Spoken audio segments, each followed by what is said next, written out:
Move on now to Representative Kuppa to testify. So thank you.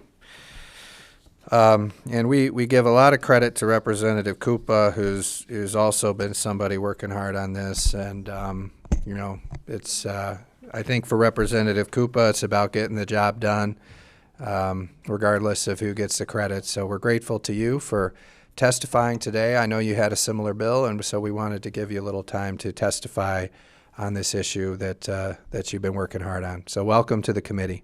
Thank you, Mr. Chair. Thank you, Vice Chairs Tisdale and Yancey and all members of the committee.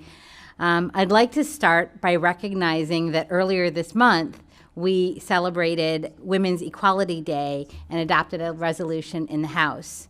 Women's Equality Day represents an opportunity for each and every one of us to acknowledge the historical inequities that women have faced, and also to think deeply and critically about how we can work toward creating a more equal world for women and girls, for those who menstruate.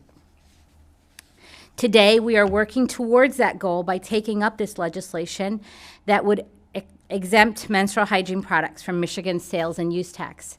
These bills are a great step toward making these products more affordable and accessible for Michiganders, especially those facing period poverty.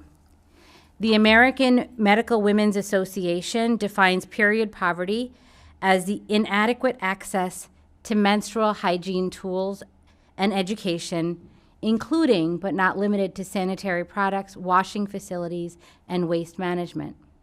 Because of period poverty, some will miss work, school, and other opportunities due to the shame, stigma, and costs surrounding their periods.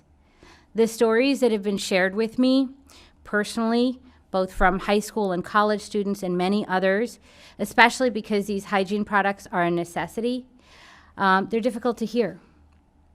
It's especially difficult for those who are living in poverty or in impoverished circumstances.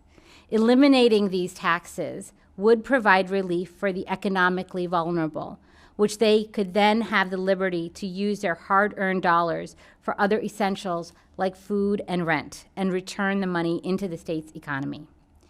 Young people face enough challenges on their way to adulthood, and period poverty should not be one of them. Protecting the vulnerable, especially the economically vulnerable, is important. These bills will make necessary medical products more affordable for working women and families, allowing them to put their hard-earned money to other uses. This is an important issue for our state to address. Many other states have done this already.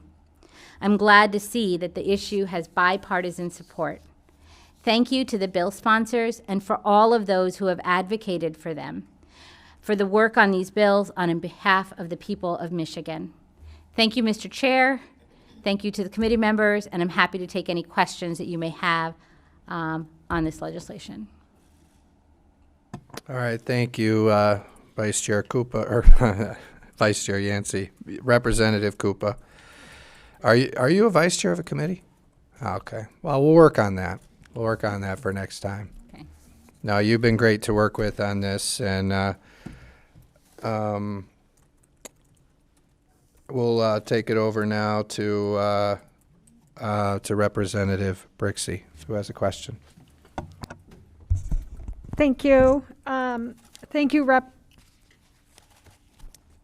you, Representative Kuppa, for shining a light on the important topic of period poverty. So I first heard about this issue when I was treasurer of Meridian Township, and I have 3 kids who all use tampons and other menstrual products. And one day, one of them was in 6th grade, and they came home from school. Now, of course, they knew that I was treasurer, and they understood that my job entailed collecting taxes. And apparently, they didn't know much more than that, because they came home from school and said to me, "Mom, do you know about the tampon tax? You have to get rid of it." And they were really mad about it, about this injustice. And I didn't know about it. I didn't even realize it at the time. And then when I started looking at it, I was kind of ashamed that I that I hadn't realized it. But I had to explain to my kids that I only collected property taxes and that this was a state matter. So now, to be able to sit here and have you sit in front of us and to be able to be on a committee that gets to vote on this is a really important time for me, because this is an issue that so many of us really face and creates so many inequities. So my question for you, Rep. Kuppa, is that do you feel that this is just a female issue, or do you think that it impacts all people, including men? Oh, I think definitely. I thank you for your question, Representative Brixey, but definitely this is an issue that affects everyone. Because when you have a family unit and, everybody has, if even a male has a mother, a daughter, or a sister, or a wife who are paying taxes, and it would be great for family units to not have to pay taxes on things that are a medical necessity. All right, thank you for your testimony, Representative Kuppa.